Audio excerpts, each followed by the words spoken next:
Hello and welcome to the Film Pulse Podcast. This is episode number 359. My name's Adam Patterson. With me today we got Kevin Rakestraw. Hey, Kevin. Hey. How you holding up? Uh-huh. Yep. How you holding up? Yep. Good? Mm-hmm. All right. Good. Sure. Solid. This week on the show, we got two reviews lined up for you with Lorcan Finnegan's Vivarium and Bridget Savage Cole and Danielle Cruddy's Blow the Man Down. We'll also be going over some we're watching on the watch list and new releases on VOD and Blu-ray. Thanks so much for joining us this week. Please remember to review us on iTunes if you get a moment. That'd be super helpful. Housekeeping notes here. There is going to be a new Ryan Watches movie coming out this week. Stay tuned for that. We had him watch Dread from 2012. Back at it. I'm hoping that Ryan seems to be in better spirits and he seems to really want to be recording new episodes just because it gets him off of the COVID train. Mm-hmm. Constant, news watching and all of that. So I'm hoping that we'll get in a good rhythm with that in the coming weeks. That's really it for housekeeping. I think we can get into our first review. I have Vivarium up here. Do you want to do Vivarium? Let's do it. Let's get that over with. I can already sort of see that we're probably going to be. Do you have any guess as to how I feel about Vivarium? So I have a synopsis here. A young couple looking for the perfect home find themselves trapped in a mysterious labyrinth-like neighborhood of identical houses. This stars Imogen Poots and Jesse Eisenberg. Now, I have a review for this up on the site, and I did talk about this a couple weeks ago on the show, and I said that I was not very impressed with it. So we'll start it with you, Kevin. I'm predicting that you're in the same boat as me with Vivarium. For the most part, yeah. I mean, I don't 100% remember what you said. I do vaguely remember you saying that it's, one of these movies that has a pretty great premise, pretty good idea, but just doesn't really do anything with it, or just kind of runs out of steam with it. Mm-hmm. Which I 100% agree with, because I actually watched Vivarium over two days, right? Kind of got split in the middle. So the first day, which is pretty much the setup and them getting kind of left in this like neighborhood, and like the first couple of days or whatever, first couple of weeks, that type of thing. The baby shows up in the box or whatever, and then we stop. Now at that point in time, I was pretty into it. I'm like, I like what's going on here. I don't understand why people are so upset with this movie or so disappointed with this movie. It's pretty fantastic so far. I'm really looking forward to the next day when we get to finish, right? Which is a pretty good sign, right? I was really looking forward to seeing where Vivarium goes. The second day, which is when I found out where Vivarium goes, oh boy, it goes nowhere. Yeah. It just, it literally just becomes Jesse Eisenberg digging a hole. Yep. And Imogen Poots is flustered. Yep. And that's it. And there's that kid just screeching all the time. And it's just, I'm not 100% sure what any of this means, because there's the whole, the beginning of the movie starts off with the whole brood parasite in birds thing. And you're like, okay, well, if that's the whole opening, that must play into what's going on here. And it does. Obviously, there's a baby that's not theirs that they have to raise. Mm-hmm. But I have no idea how that plays into whatever they're trying to say about suburbia, or owning a house. I don't it doesn't make sense at all. It feels like two very different themes that are at play here. Yeah. There's the whole bird thing is so on the nose and it's so surface level. They go so far as to showing us videos and telling us about the birds and how they sneak into other nests and have other birds raise their young. So that's super on the nose, really, really out there for you to grasp. But then there's that underlying theme of suburban hell and the monotony of trying to achieve and live the American dream and all of this stuff that is there. Also, the two don't really No, they don't coalesce. go together. No. No, they're like, I don't even know how the whole, I don't know, whatever the alien or whatever the hell the baby is, I don't know, like, how that brood parasite thing, like, it just, they don't go together. And it doesn't make any sense. Like, why are they there? Like, what are they?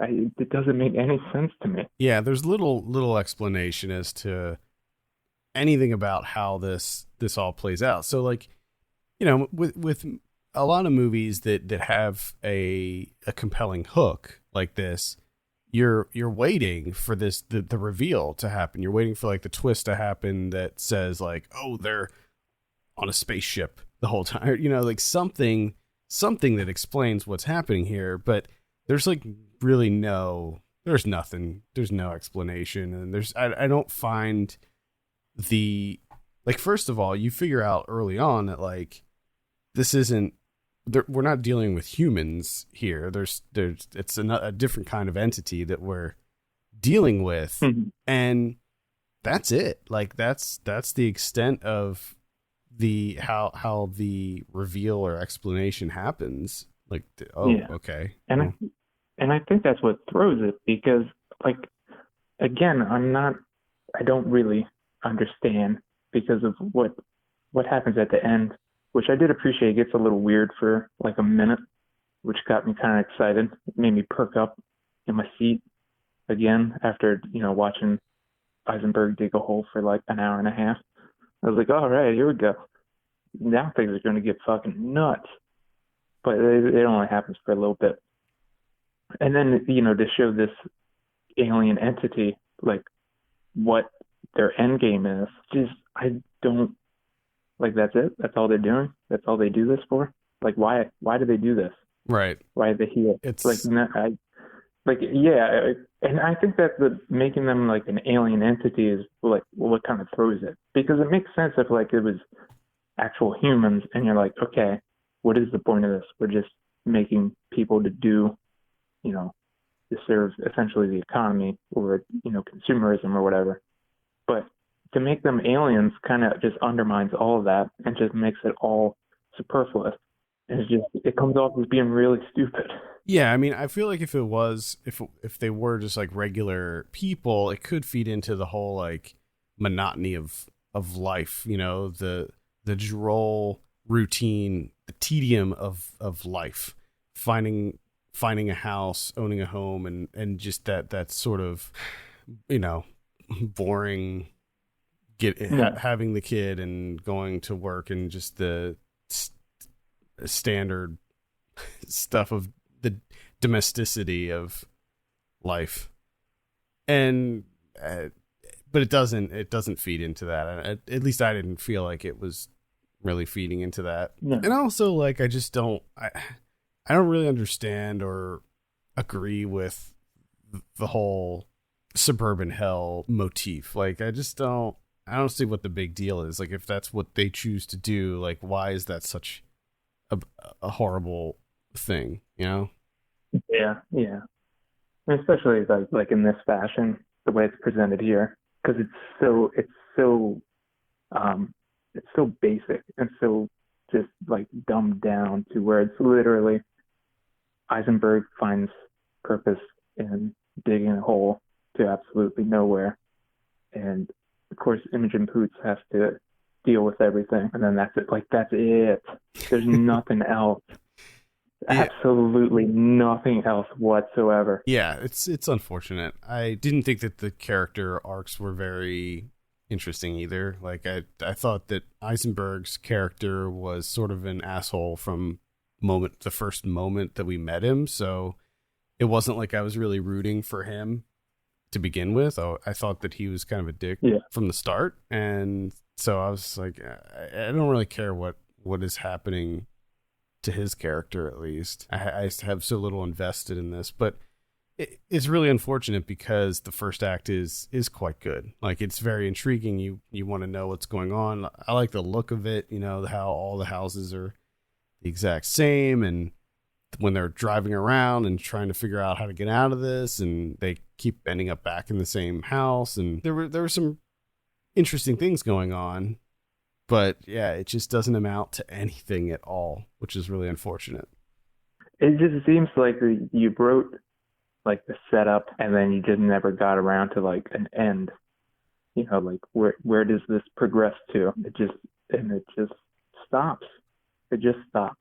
I think in my review I wrote that I think that this story would have been better suited for an episode of like The Twilight Zone or something, where it's shorter and you could have, made it more concise and presented it as an episode of a TV show where you still have those sort of underlying themes, but also tighten it up a bit and not present it as a feature length film. I just think it would have worked better as something like that. All right.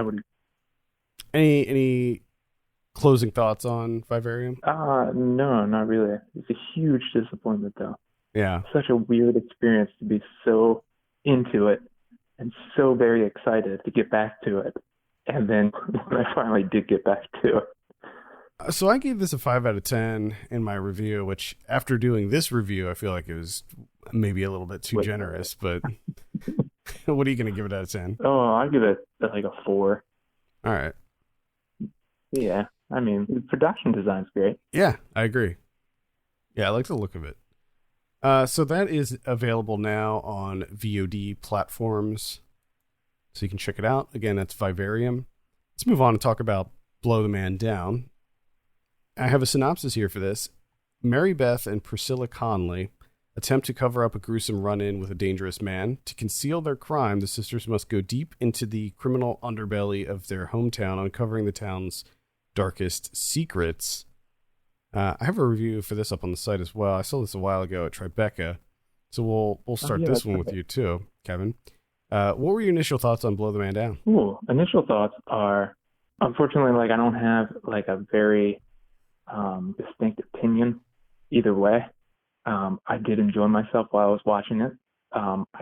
There are a number of elements to this movie that make it stand out enough, I think, to warrant a look, for me to recommend it as like a light recommend. But a lot of it does feel very familiar, with the whole someone kind of accidentally gets killed. And of course, then they find some money. And then of course, someone's going to come back for that money. And then they got to figure it out. I feel like we've seen that movie God knows how many times. But like I said, there's enough here in terms of like the setting, the cast, some of the decisions being made, like the singing fisherman, which I thought was a really nice touch, and how they kind of implemented that throughout the movie, not just the opening. It kind of gives that a little bit more of a distinction. It kind of stands out a little bit. But at the same time, like the base of it, though, that storyline that's in Blow the Man Down is pretty well worn, I think. But I think they do a good enough job with it. It's just not enough for me to make it truly memorable. Enough that it sticks out, but not truly memorable. Now, when I initially saw this at Tribeca, I really loved it. I thought it was really, really good. And rewatching it now, I pretty much have the same feelings about it. I agree with you that it is a narrative that we've seen many times over.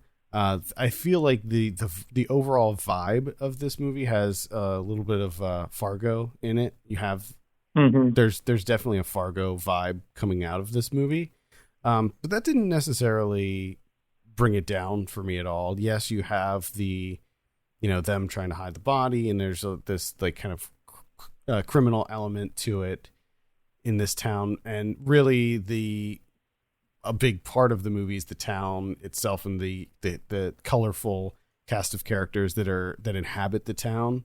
And that's what really did it for me at the end of the day. Like I thought that the characters in this were really strong, specifically the trio of women that essentially run the town. You have Marceline Hugo, Annette O'Toole, and June Squibb.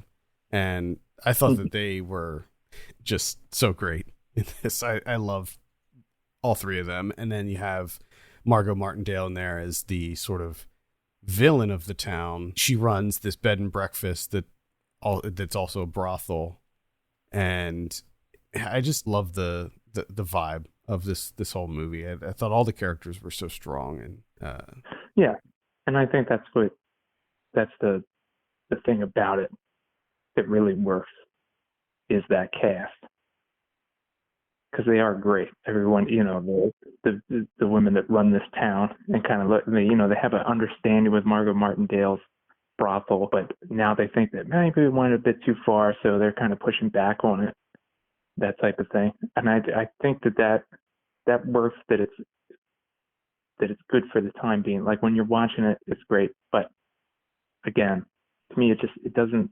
There's not enough there to make it stick. Mm-hmm. I can understand that. One of the things that I also enjoyed was the secrets that the town held. Like early on, you understand you're the whole brothel thing is revealed, but then you understand that later on you sort of learn how the brothel came to be, and that you start to realize that like these women were essentially running this whole town, and they were the ones who are basically controlling everything. And there's other things that get revealed that I don't want to spoil, but I found that to be some of the more intriguing aspects of it as you learn more. Did I mention that I didn't mention, it's not in the synopsis, that one of the big sort of the thing that kicks all of this off is that the sisters, played by Sophie Lowe and Morgan Saylor, their mother dies, and that's what sort of kicks this whole thing off. She was very sick, and then they end up inheriting the house and this shop, and they realize that they're about to lose the house because their mother was pretty deep in debt. I love the town that this takes place in. For some reason, movies that take place in these like sort of small New England fishing towns, it's like an immediate plus for me. I don't know why. Yeah. I love and I think the locale. Yeah, and I think that's one of the things that really makes it work, makes it a little more distinct. Mm-hmm. Especially throwing in the singing fisherman, just to really steep it. Yeah, some of those scenes are some of the few scenes with actual men in them. This a predominantly female led movie. Yeah, which is also a little bit of a bonus too, which makes sense because all the guys are out. The men are out fishing, like they're out fishing, and while they're out fishing, all the women are basically the ones running the whole show. Yeah. So yeah, I really enjoyed Blow the Man Down. I feel like this is this is one of this year's sort of underrated films. There was really nothing that came out about this. I don't know if it got any kind of like proper release in theaters or anything, and it just like kind of silently showed up on Amazon Prime. You can watch it now for free. It's included with your Prime membership. Which is weird because I think I just happened to, I don't know what I got on for, and I just happened to see that, and I was like, wait, I think I remember Adam really liking this. And I was, kind of reading about it, and I was like, oh, well, this sounds interesting. Yeah. So I hope that people find it, and because I think that a lot of people are really going to enjoy this. But yeah, for some reason, it just did not get much like coverage or anything. I didn't see too many people talking about it, which is unfortunate because I think it's a really solid movie. Yeah, it is kind of odd. You can read my full review on the site. I have a full written review for this. I gave it an 8 out of 10. Now, after seeing it again, I will recognize that there was a festival bump in there. Yeah. Reevaluating it, I probably would I'd still give it a 7.5. Okay. What are you gonna give it out of 10? I'm gonna say like a 6.5, 7. All right. Again, that's available on Amazon Prime right now. Blow the Man Down. Check it out. All right, let's talk about someone we're watching on the watch list. Kevin, I think it's your turn this week. Oh, okay. I have a short film here that's available right now for free on No Budge. I watched a number of short films on No Budge. This is the one that stuck out the most for me, the one that I enjoyed the most. That's called Key for the Kid by Thea Lorenzen. This is only like 4 or 5 minutes or so. A short film comprised of completely of still photographs, a la Chris Marker. It kind of tells a story, and it does so through phenomenal editing. I mean, the editing in this, the way they cut up the still photographs to create, like action, movement, tension, that type of thing, really works. And the way they cut that also with the score and the sound design just works very, very nicely. Great time, 4 or 5 minutes. Great time spent. And it's just this like a mother tries to find this like little key pendant type thing. It's like flashing red light. And it's kind of like a mystery as to what this thing is. And of course she finds it and people are trying to take it from her. And I mean, over, 4 or 5 minutes. Pretty phenomenal though. All right, cool. And that's available on No Budge. So check it out on No Budge for free. I saw the platform. This is on Netflix. So you can see it on Netflix. It's directed by Galder Castello Urrutia. So the premise of this one, you have a prison. And in this prison, it's like a vertical prison. So you have 2 inmates on each level. And they're in a room that has like a sink and a toilet and beds. Very basic prison. But the thing that makes this unique is that there's a hole in the middle of the room. And there's a platform that every day the platform will lower to each level. And on the platform is all the food that they will get. So it starts off on the top platform and they all share the food. So it's this like really wonderful, extravagant spread of food. Very, very, it's like very meticulously placed. It looks very fancy, very nice. There's like caviar and all of this really, really high end, great quality food. It's on nice china. And the problem is for people on the lower levels, they get all the scraps. And so the way that it works is every 30 days, you will wake up on a different floor and you never know which floor you're going to be on. So you could be really lucky and you're on one of the top floors and you get your pick of what food you want, or you could be really unlucky and get on one on the bottom floor and you basically get nothing. And so it focuses on this one guy who actually signed up to be in there. So it seems like maybe some people were forced to be in there, or they're given choices where like you can go to prison or you can do this, and people choose to do that. But other people actually sign up to be in there. And then the main character of the film actually signs up because he's trying to quit smoking. So he just signs up for this thing, but obviously he doesn't know what he's getting into. He has no idea like what this entails, because I think when he first wakes up, he's on like one of the middle, he's like on 46 or something. So he gets some food. It's gross, but he gets it. But then later on, you find out that there are like literally hundreds of floors. So it goes to some really interesting places. I was getting some major Cube vibes from it. And I really enjoyed it. I thought it was really unique. And it goes to some really kind of gross places, but still very entertaining. So I would highly recommend checking out The Platform on Netflix. I watched Kakira, A Piece of Our Life. This is directed by Momoko Ando, the director of 0.5 Millimeter, which is a movie from like 2 or 3 years ago, I think. It was actually like one of my favorite movies of the year. Yeah, I remember you really love that. Oh, God, I love it so much. So, tracked down her first movie, which is this. Got an import DVD from the UK. Fired it up there on my old all-region DVD player. Do you still have the same one that we had like... No. Oh, I was going to say. No. I was going to say, that was that'd be really impressive. No, that guy died. And I think the one that I have now is kind of on its way, because it's loud. I forgot how loud DVD players were after I bought that guy.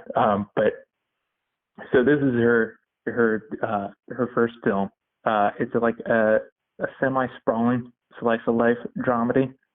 Not as long as 0.5 millimeter, which is like a 3.5 hour long movie. I think this one's more in the range of like an hour 45, something like that.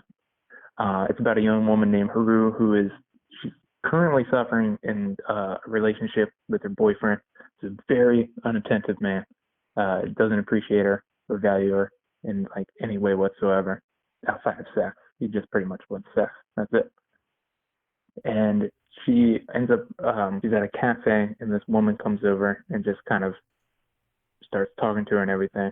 And she kind of becomes somewhat smitten with Raiko is the girl's name. She's a prosthetics maker. She likes to help people with missing parts, which plays into the relationship that they end up building. And it's kind of Haru having difficulties leaving her boyfriend and fully committing to this relationship with Raikou, because she's not 100% sure if she's gay.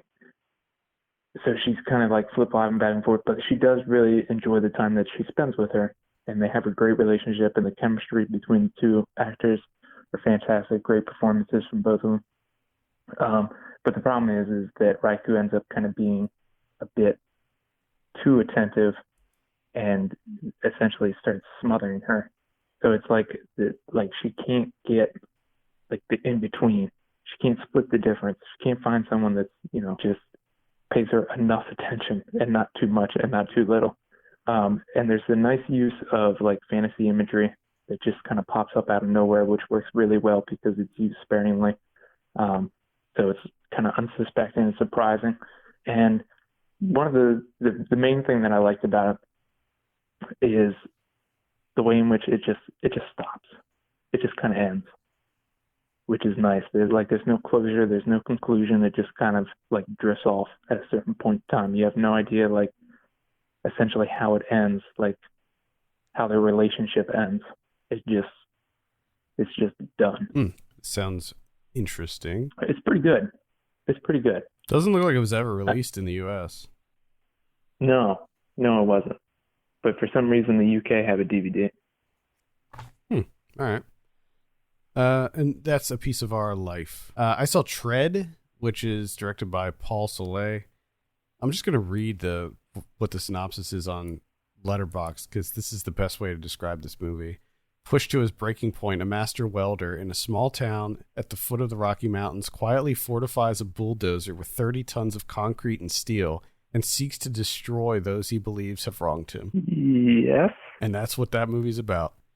It is literally about a guy who gets fed up with the people in his town walking all over him, or so he thinks, and buys a bulldozer, giant bulldozer, and essentially turns it into this tricked out death machine, this giant tank that's completely bulletproof and pretty much unstoppable. And he just destroys the town with it. And that's the movie. So it's true crime doc. This is available on VOD, so you can rent this on like Vudu, and I rented it on Vudu, but I think it's probably available on all the VOD platforms. Well worth a look. Really fascinating story. Yeah, it definitely sounds like it. This is, yeah. I would highly recommend giving this a look, because it is crazy. This guy is nuts. And he's a master welder, so he knows how to do it. Like this isn't like some crappy job. Like this is a very advanced job that he does. Like he comes up with all of these scenarios and figures out like exactly how he needs to design and build this thing. And like he does things like he greases up the back of it because he knows that people are probably going to try to climb in. So he puts grease all over the back so they slip off when they try to climb on top of it and get in. And just all of these little things that he does, like he mounts cameras all over it so he can see like where he's going, because the whole thing is just encased in this like thick steel, and it's all completely bulletproof. You know, they're trying to shoot him. There's like no way, like even the screen that he has that he looks out from, it's like bulletproof, and he has like he mounts like compressed air on the outside so that when it gets like fogged up or messed up, like he presses a button and it'll clear off the like little viewfinder thing so he can see. It's insane. It is insane. Unbelievable. Yeah. So I would recommend checking out the documentary called Tread. Yeah, that sounds hell interesting. Mm-hmm. I saw Red Moon Tide. It was playing festivals. It played Berlin. This is Louis Patino directed, and it was getting really good reviews. So, but who knows now? Who knows how things work anymore? Like if it'll ever play. Like, will we have festivals again? I don't know. Will it play at other ones? I don't know. Will it be released at some point in time, like VOD? I hope so. I mean, kind of capitalizing on all the good press that it was getting, and it's a very intriguing experience. It is. There's a fisherman in this Galicia town, this like coast town, that he drowns, and ever since he drowned, they think he, was like a sea monster or something. Everyone in the town is just stopped moving. They're either sitting, standing, just completely stationary. There's no like active dialogue from these people. Like all their dialogue is presented through voiceover. So it's just a lot of stationary scenes, like a lot like landscape paintings, really, the way that they're set up. They're very painterly in their composition. And it's very beguiling the way that this all plays out. And the only people that do move is there's 3 witches that come to the town. Their job is to essentially cleanse the town. So they go around to all these scenes and just drape all the residents in these white shrouds, just cover them up. And there's a dam in the town too that, ever since the dam was put in, it's been bad things have been happening, right? So it's very experimental. It has witchcraft. It has sea monsters, curses. This dam that was put in that's ruining the town. All these things. It's pretty bizarre, but yet at the same time it's transfixing. And I mean, it is just the imagery, the cinematography in this movie is just breathtaking. It's phenomenal. So I was just reading some of the Letterboxd reviews for this, and the one person says Frozen 2 on tranquilizers. Yeah, I mean, I probably not, but I don't know what that means. Like, I didn't see Frozen 2, but all right, maybe. This is called Red Moon Tide, so yes, keep a lookout, I guess, whenever this might come out. Who knows? I saw Bloodshot.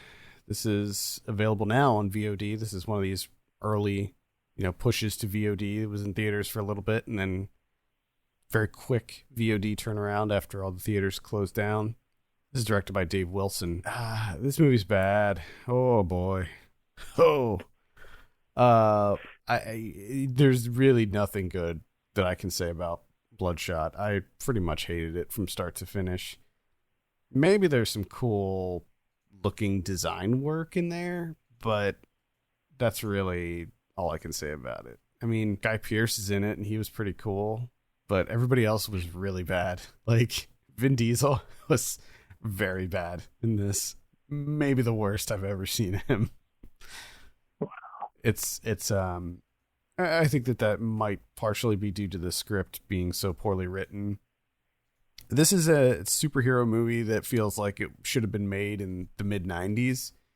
It's got that kind of vibe to it, like back when they were pumping out comic book movies left and right, but they weren't like Marvel or DC, and they were just kind of like the other one, like the Phantom and the Shadow and Dick Tracy and fucking Barbed Wire and Tank Girl and all of these, The Crow, the big kind of indie comic book boom that happened in the 90s. This feels like it should be, it's like a leftover from one of those. but it's not fun like a lot of those movies are. You know, a lot of those movies are kitschy and have at least some nostalgia tied to them, whereas this is just ugly and boring, and I did not enjoy a single moment of it. So yeah, I do not recommend Bloodshot at all. Also, this is a weird thing I noticed, and maybe this is, I don't know if this is actually a thing or just because it was all like edited very poorly and maybe not mixed properly. But like everybody had these English accents, and the English accents would often seem like they maybe didn't originally have an English accent, and that the person's dialogue was dubbed and they were given an English accent. It was really strange. But it was now there's a part of me that's the only reason I want to see this movie now. Yeah. Like I have no interest in, and I know it's not going to be good, and I have no interest in what it's about. I'm just curious about this accent thing now. Yeah, it's really weird. I just want to know what that's about.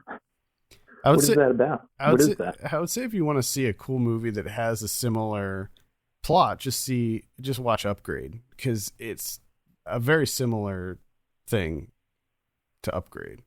Basically, Vin Diesel is the soldier who gets killed and gets brought back, and he has these like nanites, these like nanobots in his body that will repair him. So if he gets shot, the machines, that's Upgrade. Yeah, that's Upgrade. Yep.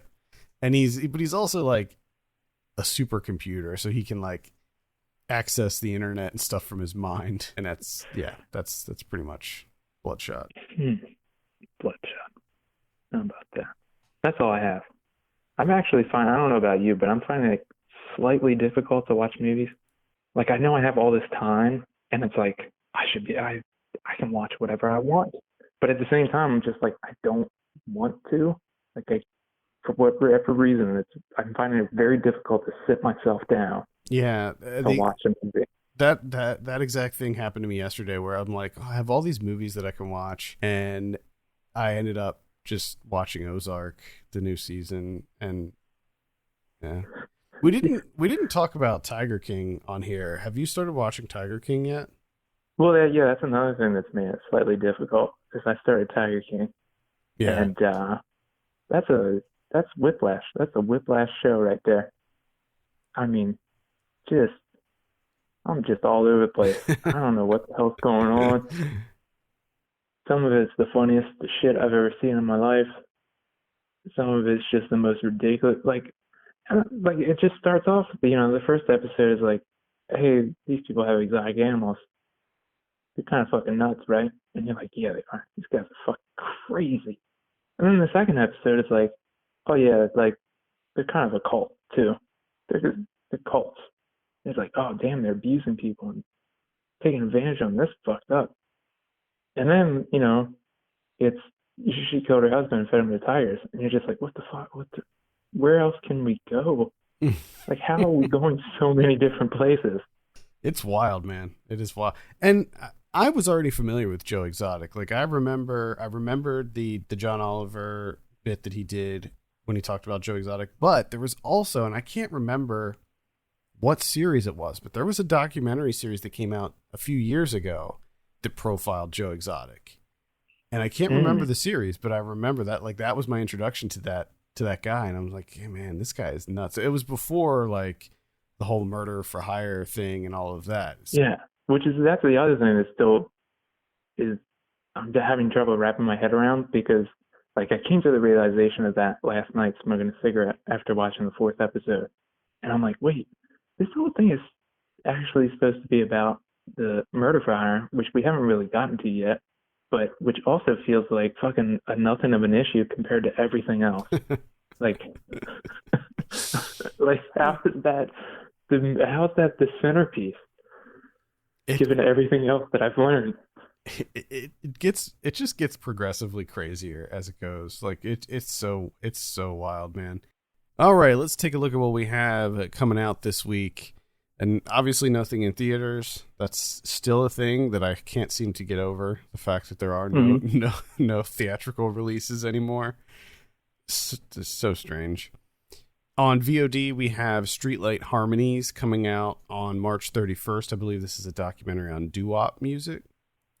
All right. On April 1st, we have How to Fix a Drug Scandal. That's a Netflix documentary. Then on the 3rd, we have Rogue Warfare: The Hunt. I think that's actually a sequel to something. Mm-hmm. We have Slay the Dragon. That's a documentary about gerrymandering. Okay. We have Shooting Heroin. We have The Other Lamb. That's a horror film. We have Almost Love. I think that's a romantic comedy from the looks of it. We got Coffee and Kareem. That's on Netflix.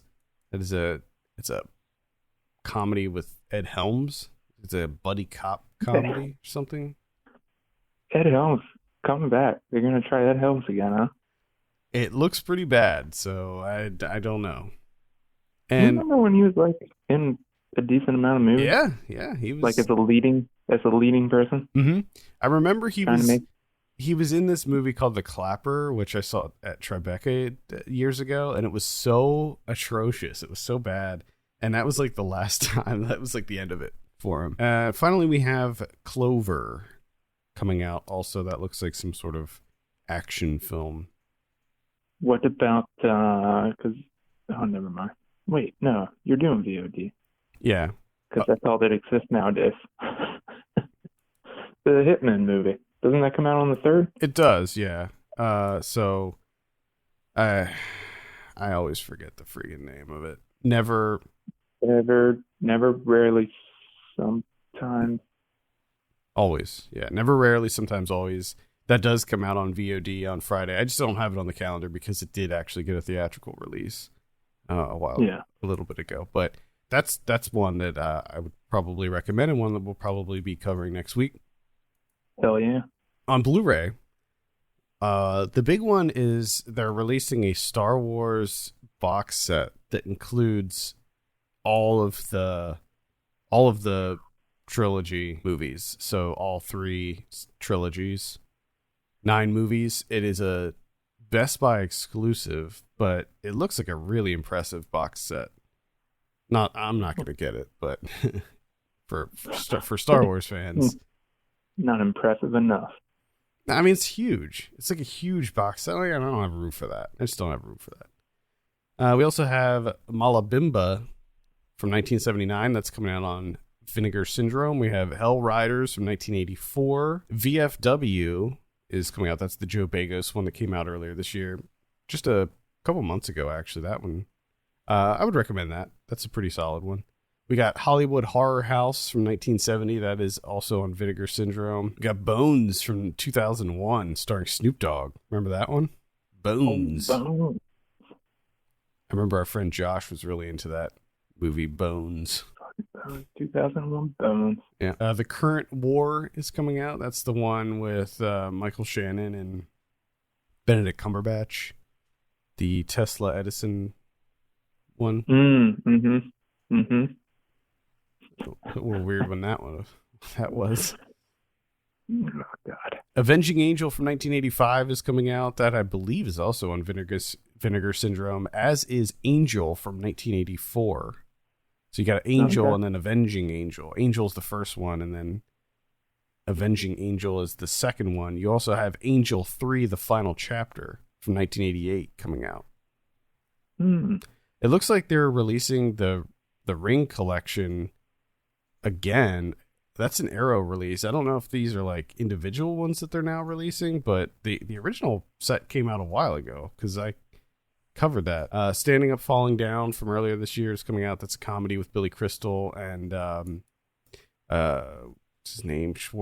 Ben Schwartz. I did not enjoy that. That's pretty much it. What about Criterion's this week? Oh, well, we got 2. First one is Jane Whale, 1936 Showboat, Paul Robeson vehicle. Got a bunch of special features on there, new commentary, interview, new documentaries and such. So you got that. And then you got The Prince of Tides from 1991, Barbra Streisand. And in terms of special features for this guy, a lot, just too many that I'm not going to go through. I mean, it's a ridiculous list here. You have to actually scroll. I can't get all of them onto the screen at once. Wow. Loaded. I'm fucking loaded for this. People that love the Prince of Tides. Tom Wingo. I don't like Nick that. Nolte. I remember I saw that when I was younger, and I really hated it. I have no interest whatsoever. None. All right. I think that's going to do it for this week. Thank you so much for listening. You can send us your questions and topics to podcast@filmpulse.net. You can follow us on Twitter @FilmPulseNet and @FilmPulseKevin. And if you have a minute, consider giving us a review on your podcast platform of choice. For Kevin Rakestraw, my name's Adam Patterson. Stay safe. Wash your hands. We'll see you next week.